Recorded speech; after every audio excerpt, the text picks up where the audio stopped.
నమస్తే. శ్రీమాత్రే నమః. శ్రీ గురుభ్యో నమః. ఖగోళ శాస్త్రంలో ఈ గ్రహాలు ఒక్కొక్క చోట సక్రమంగా సంచారం చేస్తుంటాయి. కొన్ని సార్లు కొన్ని గ్రహాలు తిరోగమ దిశలో అంటే వెనక్కి వెళ్ళడము, మళ్ళా ముందుకు రావడము, ఇలాంటివన్నీ కామన్ గా మనకి ప్రతిసారి జరుగుతూ ఉండే ప్రక్రియలే. అయితే వీటి యొక్క ఫలితాలు ఒక్కొక్కసారి మనకి రాజయోగాల్ని కూడా కలగజేస్తుంటాయి. ఉదాహరణకు సూర్యుడు బుధుడు సంయోగం చెందడం వల్ల ఒక్కొక్క రాశిలో సంచారం చేయడం వల్ల భాస్కర రాజయోగం అని, అమలక రాజయోగం అని, షడష్టక రాజయోగాలని, ఇలాంటి రాజయోగాలు కొన్ని సార్లు మాత్రమే మనకి అద్భుతమైన అవకాశాలు ఇస్తాయి. కొన్ని సార్లు సంచారమే జరుగుతుంది కానీ విశేషమైన ఫలితాలైతే మాత్రము, యోగాలైతే మాత్రము మనకి కలగవు. అలాంటిదే ఇప్పుడు ఇక్కడ మనకి శని బుధులు తిరోగమనంలో అంటే వెనక్కి వెళ్లే సంచారం చేస్తున్నారు. అది జూలై 13వ తారీఖున మొదలుపెట్టి శని మీన రాశిలో తన తిరోగమన దశలో అంటే తిరిగి మళ్ళా వెనక్కి వెళ్లే దశలో సంచారం మొదలుపెట్టాడు. అయితే ఇది ఎప్పటి వరకు ఉంటుందంటే ఈ సంవత్సరం నవంబర్ 15 వరకు ఈ ప్రక్రియ కొనసాగుతూనే ఉంటుందన్నమాట. అయితే ఈ తిరోగమనం చేస్తున్న సమయంలో ఈ రెండు గ్రహాలు కొన్ని రాసుల వారికి మాత్రమే కొన్ని ప్రయోజనాలు ఇస్తున్నారు, కొన్ని రకరకాల ప్రయోజనాలు ఇస్తున్నారు. అందరికీ కాకుండా కొన్ని రాశుల వాళ్ళకి మాత్రమే. అయితే ఆ ప్రయోజనాలు ఎలా ఉండబోతున్నాయి అంటే ఎప్పటి నుంచో డబ్బులు మనకి రాకపోవడము, ఎవరు ఇవ్వకుండా ఇబ్బంది పెట్టడము, మన దగ్గర నుంచి తీసేసుకుంటారు కానీ తిరిగి మళ్ళీ వాళ్ళు ఇవ్వడానికి ఇబ్బంది పెడతారు. అలాంటి ఇబ్బందులు ఈ సమయంలో తొలగిపోయి మీకు రావాల్సిన సొమ్ము చేతికి అందుబాటులోకి రావడము. దీంతో పాటు ఈ శని బుధుల యొక్క తిరోగమన సంచారం వల్ల లబ్ధి పొందే రాసులు మనం తెలుసుకుందాము. అసలు ఈ శని తిరోగమనంలో ఏమిటేమిటి ఫలితాలు ఉండబోతున్నాయి, ఏ రాశుల వాళ్ళకి ఎలాంటి ఫలితాలు ఇస్తారు అనే అంశాన్ని మనం ఇప్పుడు సవివరంగా తెలుసుకుందాము. అయితే ముందుగా తదుపరి రాశి మకర రాశి. ఈ మకర రాశిలో వారికి శని తిరోగమనం వల్ల 2వ స్థానంలో సంచారం చేస్తున్నాడు. 2వ స్థానం అంటే ఏంటి? వాక్పటిమ, కుటుంబము, ధనము. అయితే ఈ రాశికి అధిపతి శని భగవానుడు కాబట్టి 2వ స్థానంలో సంచారం చేస్తున్నాడు కాబట్టి మీరు భవిష్యత్తును చూసుకుంటూ ముఖ్యమైన నిర్ణయాలు తీసుకోండి. ధనపరంగా మీకు అసలు తిరిగే లేదు. ఇన్నాళ్ళు కష్టాలు పడ్డారు కదా, దట్టు శని భగవానుడి యొక్క రాశి, దాంతో పాటు శని భగవానుడు తిరోగమనంలో పెడుతున్నాడు. ఇంకా కావాల్సింది ఏముంది? ధనపరంగా విశేషమైన అవకాశాలు వస్తాయి. నిర్ణయాలు తీసుకునేటప్పుడు కూడా చక్కని నిర్ణయాలు తీసుకోండి. దీంతో పాటు ఆర్థిక విషయాలలో మీరు పెట్టుబడులు పెట్టుకోవాలన్నా, దాచుకోవాలన్నా, సేవింగ్స్ పరంగా కానీ, ఏదైనా ఇన్వెస్ట్మెంట్ చేసుకోవాలన్నా, ఏ పని చేసినా ఈ సమయము గోల్డెన్ పీరియడ్, అస్సలు వృధా చేసుకోకండి. దీంతో పాటు కుటుంబంలో పాత సమస్యలు, భార్యాభర్తల మధ్య కావచ్చు, కుటుంబంలో అన్నదమ్ముల మధ్య కావచ్చు, అక్కచెల్లెల మధ్య కావచ్చు, ఇలాగా కుటుంబ పరంగా ఏ సమస్యలు ఉన్నా, దానితో మీరు బాధపడుతున్నా అవి సానుకూలమైపోయి చక్కని మనశ్శాంతిని, ఆనందాన్ని, సంతోషాన్ని ఇచ్చేందుకు శని భగవానుడు మీకు సహాయ సహకారాలు ఇస్తున్నాడు. అయితే మాటల మీద కొంచెం అగ్రెసివ్గా మాట్లాడకండి. మంచిగా సావధానంగా మాట్లాడే ప్రయత్నం చేయండి. మీరు ఏ రంగంలో ఉన్న వాళ్ళైనా సరే మాటను చాలా వినసొంపుగా, సౌమ్యంగా మాట్లాడే ప్రయత్నం చేసుకోండి. అయితే మీరు గతంలో ఎవరికైనా అప్పులు ఇచ్చి ఉంటే వాళ్ళు తిరిగి మీకు ఇచ్చేసి ఆర్థిక స్థిరత్వాన్ని మీకు కలగజేస్తారు. పాత రుణాలు ఏమైనా ఉంటే తీర్చేసుకుంటారు. ఇది శని భగవానుడి వల్ల. మరి బుధ భగవానుడి వల్ల ఎలా ఉండబోతోంది అంటే కనుక బుధుడు 8వ ఇంట సంచారం చేస్తున్నాడు. ఈ 8వ ఇంట సంచారం చేయడం వల్ల రహస్యాలు, అంతర్గత మార్పులు జరగబోతున్నాయి.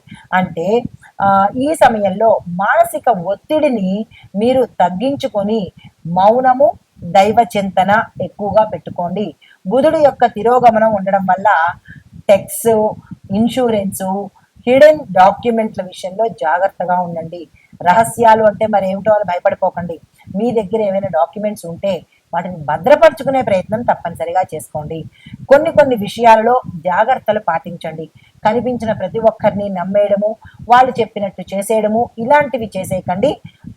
ఆచి తూచి ఒకసారి పునఃపరిశీలన చేసుకుని ఎదుటి వారు చెప్పారు కదా అని చెప్పి వెంటనే చేసేయడం కానీ ఇలాంటి పనులు చేయకుండా నిదానించి నిర్ణయాలు తీసుకోండి. అయితే ఇన్వెస్ట్మెంట్ల మీద పాత గతంలో నేను ఎప్పుడు చెప్తుంటాను, ఇన్వెస్ట్మెంట్లు చేసుకోండి, ఈ సమయం మీకు లాభాలు వస్తాయి అని. అలాగ మీరు గతంలో ఏదైనా ఇన్వెస్ట్మెంట్స్ చేస్తే, పెట్టుబడులు పెట్టినట్టయితే దాని మీద మీకు తెలియకుండానే ఎక్కువ డబ్బులు వచ్చే అవకాశము, ఆ లాభాలు కూడా మీకు ఆర్థిక లాభాలుగా ధనం కోరడము జరిగే అవకాశం కనబడుతోంది. అయితే మరి లాభం పొందే అంశాలు ఏంటి అంటే కనుక కుటుంబ సహాయ సహకారాలు, కుటుంబంలో అన్యోన్యత, వదిలిపోయిన వాళ్ళు లేదా విడిపోయిన వాళ్ళు తిరిగి కలుసుకునే అవకాశం కనబడుతోంది. పాత ఆస్తుల నుంచి లాభాలు వచ్చే అవకాశం ఎక్కువగా కనబడుతోంది. దీంతో పాటు మౌనం మీకు మరింత శక్తిని ఇచ్చే అవకాశం కూడా కనబడుతోంది. దీంతో పాటు డాక్యుమెంట్స్ని క్లియర్ చేసుకోండి, అంటే జాగ్రత్త పెట్టుకోండి. ఏవైనా పాత డాక్యుమెంట్స్ కానీ ఇన్వెస్ట్మెంట్స్ తాలూకా పత్రాలు కానీ మురిగిపోయి, అంటే మీకు ఎక్స్పైరీ డేట్ అయిపోయినవి వెంటనే తీసి వెళ్ళి సబ్మిట్ చేసి దాని ద్వారా కూడా డబ్బులు పొందే అవకాశం కనబడుతోంది. మర్చిపోయినవి ఉంటే కనుక తిరిగి గుర్తు చేసుకునే ప్రయత్నం చేసుకోండి. అయితే జాగ్రత్త దేనిలో తీసుకోవాలంటే కనుక నిద్రలో ఆటంకాలు కలగచ్చు, సుఖవంతమైన నిద్ర పొంది. దీంతో పాటు ముఖ్యమైన డాక్యుమెంట్స్ ఏవైనా ఉంటే కనుక వాటిని జాగ్రత్త పెట్టుకునే ప్రయత్నం తప్పనిసరిగా చేసుకోండి. తర్వాత వాగ్వాదాలకు దూరంగా ఉండండి. ఎవరైనా మిమ్మల్ని మధ్య పిలిచి వాదన చేసే ప్రయత్నం చేస్తే కనుక నాకు తెలియదు, నేను చెయ్యలేను అని చెప్పి తప్పించుకోండి, కానీ ముందుకు వెళ్ళే ప్రయత్నం చేస్తే మునిగిపోయే అవకాశం ఉంది, జాగ్రత్తలు తీసుకోండి. అయితే మీకు చెప్పదగిన మరి పరిహారం ఏంటి అంటే కనుక శనిగ్రహ శాంతి కోసము నల్లని వస్త్రాలు దానం చేసుకోండి, నల్లని వస్తువులు కూడా దానం చేసుకోండి. దీంతో పాటు బుధ గ్రహానికి సంబంధించి ఆకుపచ్చ పళ్ళు కానీ ఆకుపచ్చ వస్త్రాలు కానీ పేదవాళ్లకు దానంగా ఇచ్చుకోండి. ఈ పరిహారాలు చేసుకుని వారి యొక్క అనుగ్రహాన్ని సంపూర్ణ. ఈ కుంభరాశి వారికి ఈ శని తిరోగమన సమయంలో వాళ్ళ యొక్క తప్పులు తెలుసుకొని స్వయంగా మారడానికి ఇది మంచి అవకాశము. ఆ ప్రయత్నం తప్పనిసరిగా చేసుకోండి. అయితే మరి ఇంకా బుధుడు యొక్క తిరోగమనము ఏ స్థానంలో జరుగుతోందంటే 7వ స్థానంలో జరుగుతోంది. 7వ స్థానం అంటే భాగస్వామ్య స్థానము, దాంపత్య జీవితము. అయితే ఈ భాగస్వామ్యము అంటే వ్యాపార పరంగా భాగస్వామ్యము, పార్ట్నర్స్. దాంపత్య జీవితం అంటే కుటుంబంలో పార్ట్నర్స్, అంటే భార్యాభర్తలు అన్నమాట. అయితే బుధుడు 7వ స్థానంలో తిరోగమన దశలో ఉండేటప్పుడు గందరగోళ పరిస్థితులు తల ఎత్తవచ్చు మీ భాగస్వాముల మధ్య. వ్యాపార సంస్థల్లోనూ ఇప్పుడు ఇక్కడ కుటుంబ పరంగా కూడా భార్య కాని వాళ్ళ చేత అంటే ఇప్పుడు సహజీవనంలో ఉండే భాగస్వాములు కావచ్చు, భార్యాభర్తలు భాగస్వామ్యం కూడా కావచ్చు, వాళ్ళలో ఇబ్బందులు తల ఎత్తేటట్టు, గొడవలు తల ఎత్తేటట్టుగా గోచరిస్తోంది. అయితే వివాహితులు పార్ట్నర్ల మధ్య, అంటే వివాహమైన వాళ్ళు వ్యాపారంలో భాగస్వాములు, వీళ్ళ మధ్య కమ్యూనికేషన్లో తేడాలు వచ్చి విపరీతమైన ధోరణులకు వెళ్ళిపోవడము, కుటుంబంలో విడిపోవడము, తన్నుకోవడము, కొట్టుకోవడము ఇలాంటివి జరిగే అవకాశము. భాగస్వామ్యంలో అయితే కోర్టు కేసుల్లోకి వెళ్ళడము, పోలీస్ కేసులు పెట్టుకోవడము ఇలాంటివి వ్యాపార పరంగా జరిగే అవకాశం కనబడుతోంది.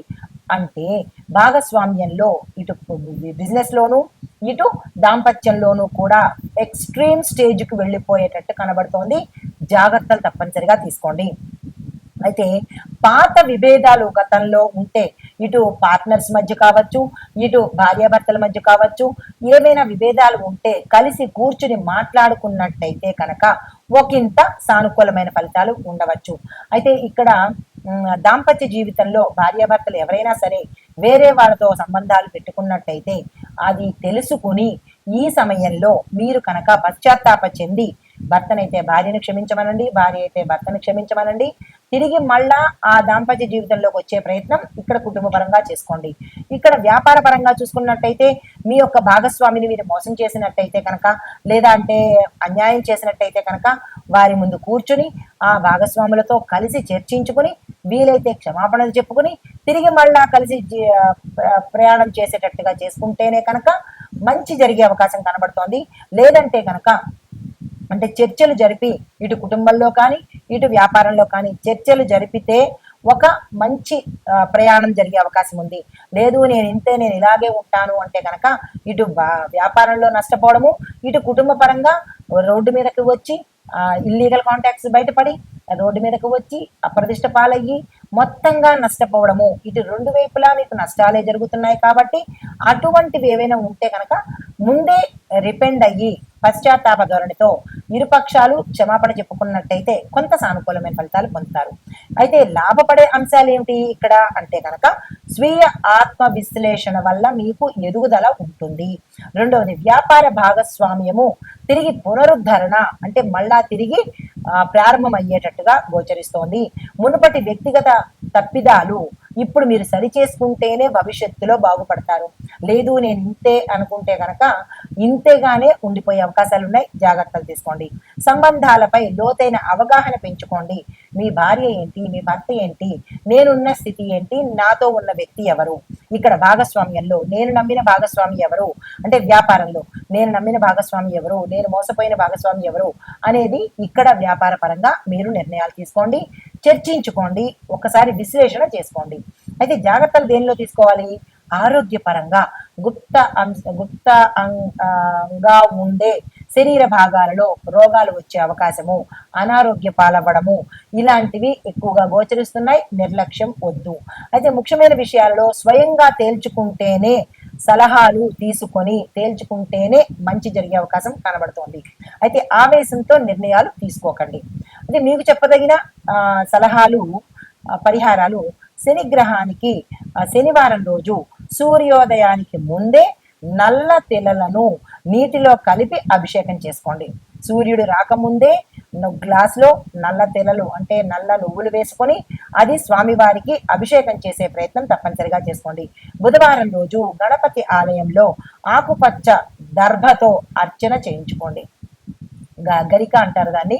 ఆ గరికతో స్వామివారికి, గణపతికి అర్చన చేయించుకున్నట్టయితే ఇటువంటి విపరీతమైన పరిణామాల నుంచి ఉపశమనం కలిగేందుకు అవకాశాలు కనబడుతున్నాయి. నమస్తే.